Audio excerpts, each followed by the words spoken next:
Welcome back to the cast. It is the Colton Anderson Sports Talk. David Kunz is with us as well. Thank you very much, Todd Anderson, for joining us on the cast last segment. Always goes very, very well when I bring my dad on.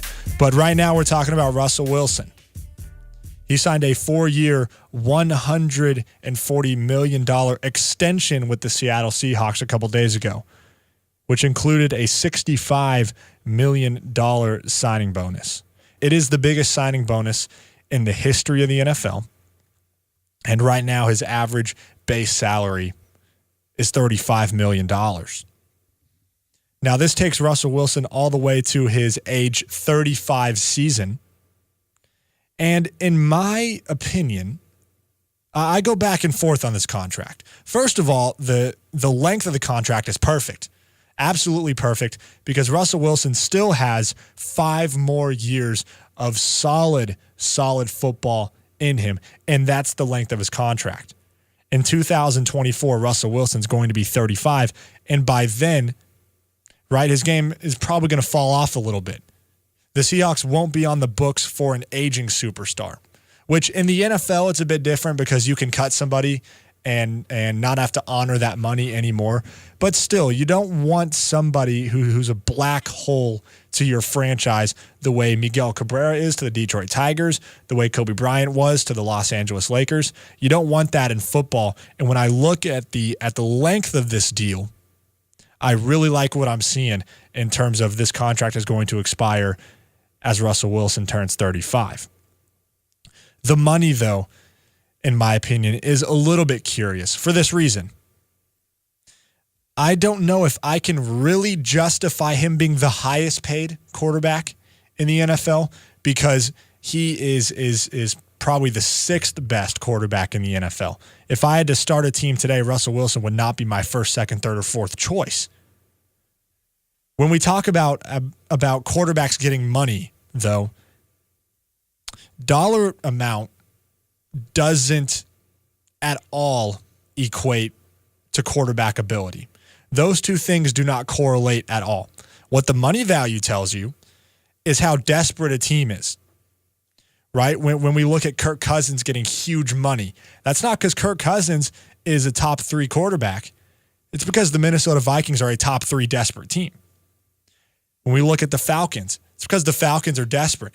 The Detroit Lions, the Lions were totally desperate for Matthew Stafford. And the same is true with the Seattle Seahawks.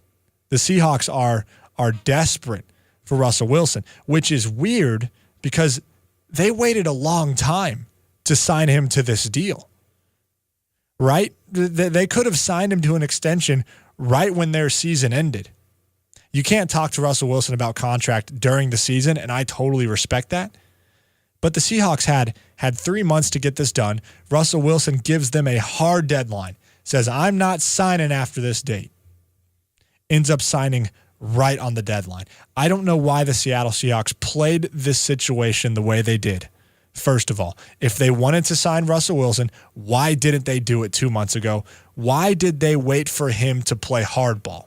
That's my first question. My second question is, why did you give him top, pristine, creme de la creme, highest paid player in the NFL money?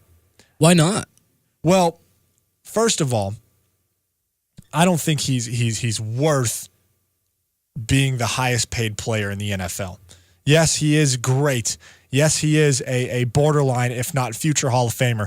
Yes, he brought them a Super Bowl. He's been the steady rock of that team. That being said, I believe, to me, that warrants top 5 money, especially if Russell Wilson was going to sign for something less than that, which I believe he was going to. Right? You don't have to give this guy an average salary of $35 million when he would have signed for an average of $28 million. But would he have signed for that? Because I guess we don't know how all the contract negotiation stuff went, but I imagine he didn't sign the initial contract because they were lowballing him, and he's saying, I am demanding to be paid this, and unless I get offered this, I'm not going to sign a contract. And that didn't happen until a few days ago when they offered him at the deadline. That's how I interpret it. I don't know, though. Right. My understanding of this situation was that there was sort of no offer sheet on the table, right? That there was no extension on the table. Russell Wilson, he didn't want to be paid money. He wanted an extension. Russell Wilson did not want, Le'Veon Bell wants top dollar. Antonio Brown wants top dollar. Russell Wilson said, I need years on this contract. Right? He wanted security in that regard, in time, not in money. So if you're the Seattle Seahawks, I believe you could have signed him for $30 million per year, not $35. But and it's just it blows my mind that the Seahawks tried to not sign him for a while. They were playing hardball, and they were being the team that lacked perspective, like we said. But then they come in with this crazy high offer. It doesn't really make much sense. Either you starve him out and then you sign him for a team-friendly deal, or at the beginning of the offseason, you give him a massive contract. Yeah, I think giving it him at the beginning of the season makes more sense than trying to compete with your star player who's led you to multiple Super Bowls and say, hey, we are going to try our best to not pay you what you think you deserve. Mm-hmm. That's to me what that says whenever you abstain from paying a player or trying to give them this extension. I agree with this move because I think you can't afford to lose a quarterback. Yeah. So almost no matter what, and I mean, every single new year, there is a new highest paid quarterback in the NFL, which is also the highest contract in the history of the NFL. That's just how it is. And you have to pay quarterbacks to keep them. The cap's going to move up. It'll all be fine. It's just hard to read that one player is making $35 million or what have you. Yeah, and I support Russell Wilson, obviously, and he's worth a large contract. And again, at the end of the day, I like the move. This is not the worst contract I've ever seen in my life. I'm just a little bit critiquing the dollar amount. I believe he would have signed for less. I don't believe that he's a top 4 or 5 quarterback in this league, which is the money that he's getting. And if the Seahawks, they need to spread the sugar a little bit, and Russell Wilson doesn't seem like he's the guy that wants to hog all of that money. Yes, they can still afford other players because the salary cap is so high, and it continues to increase year by year. That being said, if you could have got him for $6 million less per season, then you should have tried. Yeah, I think I agree with you on that. I mean, obviously try to get negotiations out of the way earlier so you can pay your players less, but also keep them on the same page. When you say that Russell Wilson's not a top 5 quarterback, I don't know if he's in my top 10, top 5 or whatever. He's definitely good. That's the bottom line. The thing is, I think he is the best quarterback who was going to be a free agent. Oh, sure. which is why you have to pay him. Yeah. I just think I can't be too critical of their decision to pay him because it's something I feel like they fundamentally had to do if they want to continue winning games. Yeah. The only reason you don't repay your quarterback is if you're trying to tank. And I also believe that he was very much going to leave as well. Really? I also believe that if the Seahawks would have said, we're calling your bluff, we're not signing you to an extension, then he would have played out this final year for the Seahawks and then said, I'm going to New York. I'm going to Miami. I'm going here. I'm going this way, that way, because this team ran me out the building, which is what the Seahawks would have proverbially done. And so I believe that, yes, he was very much going to leave. Didn't want to, but if they were going to make that move, then he was going to leave. I don't believe he's a top 5 quarterback. I mean, you got Patrick Mahomes.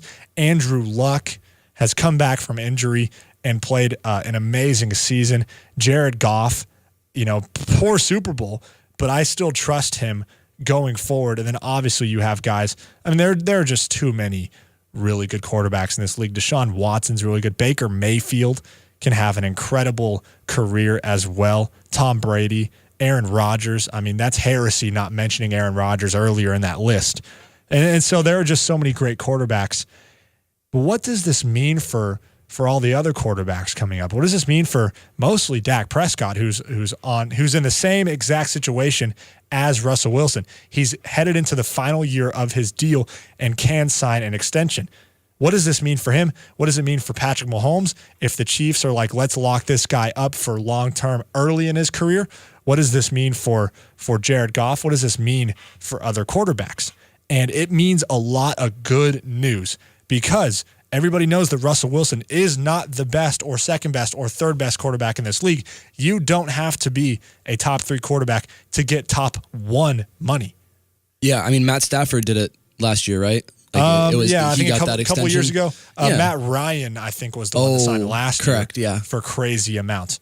But this has enormous ramifications for Dak Prescott. Mm-hmm. This has enormous ramifications for Patrick Mahomes because they can say, especially Patrick Mahomes, I'm as good as that guy. If you pitch me something less than what Russell Wilson's getting, you're out of perspective. Like, I mean, he doesn't have anywhere to go for the next 3 years or 4 years. He doesn't have to sign, though, right? If the Chiefs want to commit to Patrick Mahomes, they're going to have to give him the highest salary in the history of the NFL. Probably not close either, especially if Patrick Mahomes has another 40-plus touchdown season. Dak Prescott, though, that's somebody who's an average quarterback, not a top 10 quarterback, yet could be asking for Russell Wilson like money. And in that sense, I would be pro-Cowboys.